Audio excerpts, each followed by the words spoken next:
All right, so chapter 3 is a focus on verbal communication. So you can kind of break down communication into verbal, what is said, what is verbally stated, and then break it down into nonverbal. So we can kind of look at communication in two different categories. So with this chapter, we're focusing specifically on verbal communication. So we'll talk about how verbal communication differs from nonverbal. We'll describe the nature and characteristics of symbols. We'll explain the importance of grammar and meaning for effective communication. We'll identify the important functions of verbal messages, and then we'll explain theories of message production and interpretation. So, verbal versus nonverbal communication. Verbal communication is a digital code that represents messages through symbols. So, the language that we speak is actually a digital code that we've created, that we've co constructed, that we've socially constructed together. And we use this code to represent messages, and we use symbols to create those messages. So the only reason why the words that we use mean what they do is because they're symbols that we've attached to them for them to have meaning. This conveys clear and exact messages. Verbal communication is clear and the messages are very, very exact. Nonverbal communication, on the other hand, is considered analog code, and this represents messages through likeness and similarity. So it's the way that we use our body, it's the way that we show things, and it's the sense of having this commonality amongst nonverbal behaviors that indicate to us what they mean. And these convey feelings and impressions. So notice these two differences, the digital code versus analog code, and understand that verbal communication is clear and exact, whereas nonverbal communication is more based on feelings and impressions. And language is the building block of it all. Language is a system of words represented by symbols used for a common purpose by a group of people. These are words that have come together and they represent symbols. Symbols are a system of words represented by symbols. So it's the words that we create and put together in certain ways come to form symbols, and they're used for a common purpose by a group of people. And this is why language is culturally specific. It's agreed upon by a specific group of people. They all agree on those symbols and they understand those symbols, and that's how language is created together.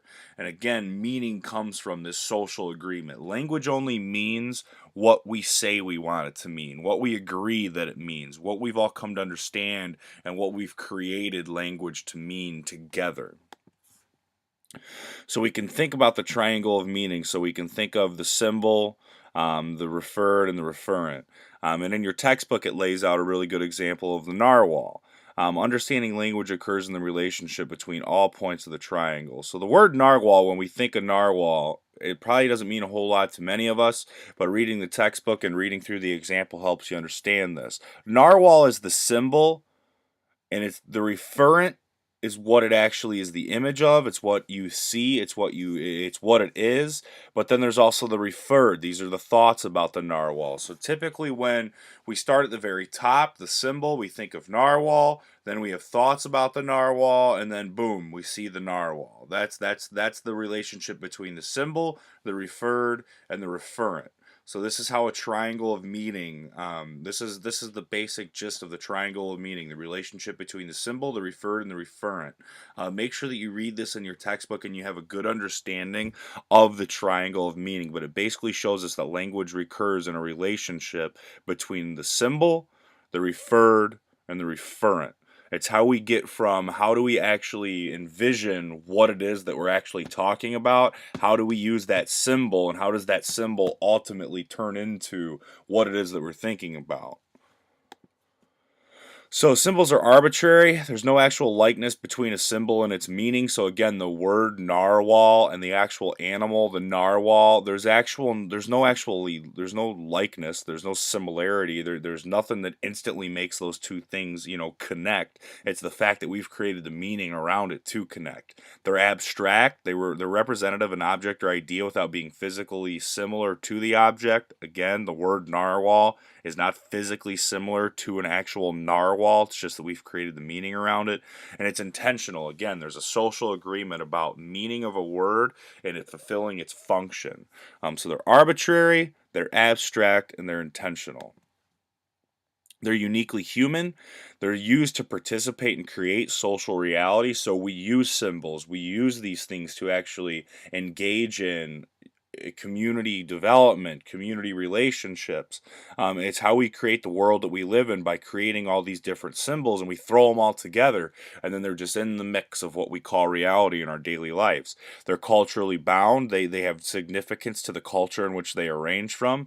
They influence the creation of culture and oftentimes cannot be, and they can't be interpreted outside of a culture, meaning each culture has its own understanding of symbols. They've created their own symbols, and therefore you cannot fully understand a symbol unless you are within the culture in which it originated. And they're contextually bound. Symbols exist in a context or situation. And then you got to consider also polysemy, meaning that oftentimes symbols have more than one meaning. I mean, if you think of the word fire, we can use fire to think of, a fire that we're having outside. You can also use it to mean you got fired, meaning you got canned at your job. So again, they're contextually bound. They exist in a context or a situation, and oftentimes there's different symbols. Words are representative of different symbols often. So grammar and meaning. Phonemes. This is the specific sounds of a language. So what does the language actually sound like? This is how articulation is the ability to make the required sounds of a language. So we know that each language has its own kind of sound. And if you can't kind of mimic those sounds or if you're not aware of those sounds, it's going to be hard for you to understand the language and the meaning associated in that language. There's morphemes, and these are the smallest units of meaning in a language. And then the phonemes combine to form morphemes, providing meaning in language. So basically, just know that these two things relate to grammar and meaning, and they're kind of looked at as building blocks in certain ways. It's the way that you kind of think about the sound of the language, and then the different units within that language itself. Semantics, this is the study of the meaning of words. So we have denotative and connotative. So basically what you can think of as denotative is like the dictionary definition, where connotative is more of the informal meanings associated with feelings and personal experiences. So again, for example, like if you tell somebody like you're a dog, we can say that, like, oh, you're a dog. Denotatively, you're thinking like you're literally calling that person a canine. Like you're saying, all right, you are an animal that is cold blooded, that walks on all fours, that barks when you're hungry, that gets fleas, so on and so forth. That's like if you took that, if somebody says you're a dog, you're literally taking that denotative meaning and you're like, oh, so you're literally calling me a canine animal. Whereas connotative meaning, if you're calling somebody a dog, that can mean like they're a player, they're rude, they're mean to women, they whatever. You can use that word and not actually say it to call somebody a canine, but instead you're using it to describe them in a way. And then there's syntax. We combine morphemes to form sentences. Syntax is the meaning at the level of sentences. Rules for syntax is a language's grammar. Syntax is basically like the code we create. It's how we put all these words together, all these symbols together to form sentences that have meaning. It's how we construct and put things together. So when you're thinking of syntax, a way to think about it is putting together your code. Putting together, for those of you that are into like computers and coding, it's kind of like if you're doing binary code. Syntax is how we do it when it comes to communicating and creating the sentences that we say. Functions of verbal messages. There's a collaborative process of using messages to create and participate in social reality. This is important. It gives us the ability to create and play ball, basically, in the world that we live in. We live in a social world. There's no doubt about it. We're in a world that's surrounded in relationships, communication, interacting with other people on a daily basis, unless you sit at home and binge on Netflix. And even then, you're probably checking your Facebook and your Instagram and your Snapchat. Every day we interact with people. There's relationships that surround us. And if we don't have verbal communication, if we don't have the ability to create verbal messages, we can't participate in that world. We cannot help create it. We cannot help change things. We cannot help build our world and our relationships, and we can't participate in it if we do not have the ability to verbally communicate. couple ideas, a couple functions of verbal communications that are more theory-based. Linguistic relativity hypothesis. This says language creates and shapes our social reality. This is one of the foundational theories surrounding this, but it literally says without language, we don't understand the world, we can't see the world, we can't interpret the world, we can't agree upon the world, and we can't participate in the world. And inclusive language allows people to do this. Inclusive language employs expressions and words that are broad and include all people. So we always want to focus on using inclusive language. You want to think about gendered communication, right? Humankind rather than mankind. Milk person rather than milkman. There really isn't a milkman anymore, but mailman versus post office person or mail person. We were striving more and more to be all inclusive with our language, and gendered context is definitely one specifically. So I encourage all of you, whenever you're in that situation where you're about to use some kind of pronoun and it ends in like man, try to be more inclusive and try to, not use the term man. Humankind. Again, male person. All those kinds of things. Try to be inclusive with your language. It allows us to participate in the world by asserting. We can be assertive. We can be assertive with ourselves. We can be assertive with our ideas. We can propose our ideas and we can allow them to be heard. It allows us to be promising. We can commit to things. We can commit to one another. We can make promises to one another. When we screw up and make mistakes, it allows us to apologize and rectify our wrongs. It allows us to make requests when we need something or when we want something. It allows us to express ourselves emotionally and physically. We can express ourselves through language and verbal messages. And it also gives us the ability to perform in a variety of ways. It allows us to get things done. It allows us to accomplish tasks. It allows us to get the daily tasks that we need to get done on a daily basis. Coordinated management of meaning theory, it's one of my favorite theories, but it's also a very intense theory. It kind of talks about how this happens in language. It focuses on how we coordinate our actions with others to make and manage meaning. There's 8 levels of meaning. There's content. This gets at what are the actual words spoken in any given message. There's episode. Where is this taking place? What's the context? There's self. This refers to your own identity and how you as an individual, how that plays into the conversation. Coordination gets at how well you are coordinating your communication with the person you're talking to. How well is meaning being shared? How well are you two understanding each other? There's a speech act, which relates to specifically one act of communication at a time. The relationship refers to the relationship between you and the other person. The culture looks at what is the culture in which this is playing in and what are the cultural backgrounds in that communication setting. And then mystery takes place when people basically get lost and they get confused and we're not talking on the same page. When that's kind of where this phrase came from. We're not on the same page right now. That's when mystery takes place. So read Coordinated Management of Meaning Theory. Make sure you're aware of that and familiar with that. There will be questions about that coming up on exams. So again, content, the actual information contained in a spoken or written message. The speech act, these are the various actions we perform through our speech. The episode is the broader situation created by conversational partners. Kind of went over these 3 things a little bit. That went over these again. The relationship between the two people talking, it impacts the coordination of actions and management of meanings. The self, this is how we view ourself and how our identity plays into the conversation. And then again, culture, there's a set of rules for acting and speaking which determine what we consider to be normal and acceptable in a given situation. So we're always playing by these cultural rules, depending on which culture that we're in. Those kind of guide what is acceptable and normal and what is unacceptable. Coordination, there are different sets of rules with this. There's constitutive rules and regulative rules. Constitutive rules stipulate what counts and how our messages and behavior should be interpreted. Regulative rules guide how we respond. So know that constitutive rules are all about rules about how we're supposed to interpret things. How are we supposed to understand the communication, the messages, and the behavior of the person that's talking to us? What are the rules surrounding how we are expected to interpret things?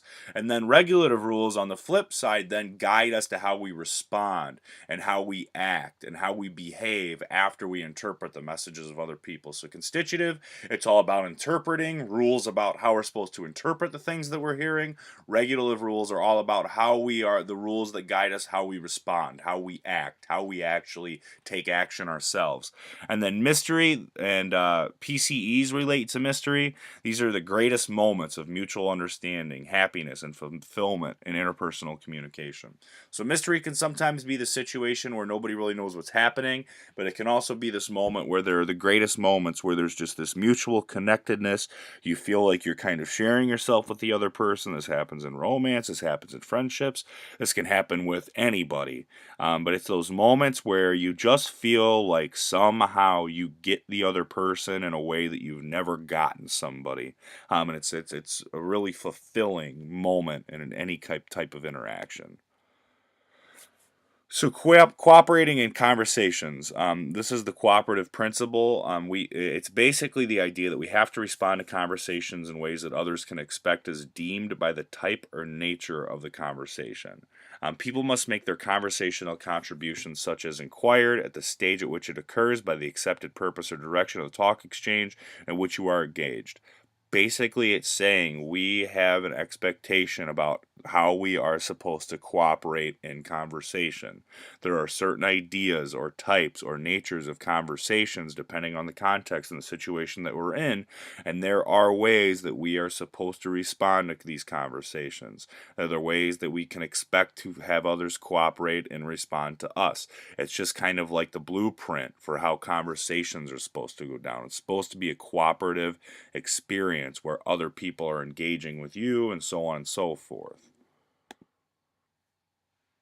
There's maxims of conversational cooperation. Maxims help explain the relationship between a speaker's verbal message and what a listener understands from that message. There's a quality maxim.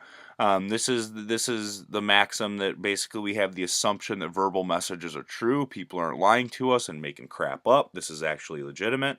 There's the quantity maxim. There's the assumption that sufficient information is provided. We assume that people have given us enough info or not too much info when we're talking with them. It's the right amount of information. Relevance. It's the assumption that the messages that we're receiving are relevant to the topic in which we're talking about. And then the manner assumption basically gets at how clear are these messages? How easy is it for us to understand these messages? So make sure that you're familiar with conversational cooperation and the maxims associated with it. Designing messages, message design logics, MDL. This basically gets at the distinct ways of thinking about communication situations, choosing which thoughts to express, and deciding how to express them in order to achieve your goals. So every time we are in a communication setting, we don't typically think of it like this, but if you break it down and really think about it, it's true. We are always trying to accomplish a goal.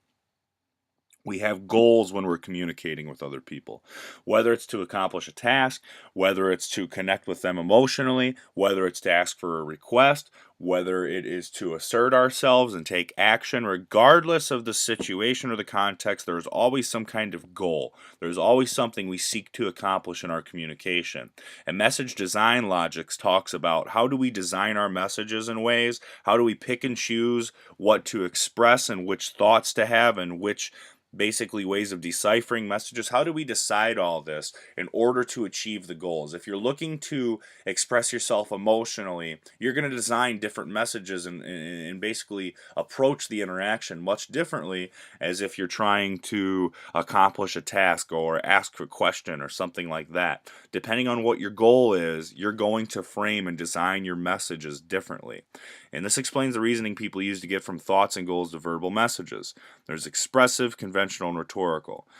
Expressive gets at how people express what they think or feel for others to know. Conventional is we draw a line between what we think and what we say to achieve a social goal. And rhetorical is when we use verbal messages to shape social situations to create a desired social reality. So be familiar and read thoroughly the differences between the expressive, conventional, and rhetorical message design logics and what they're all about, what they seek to accomplish.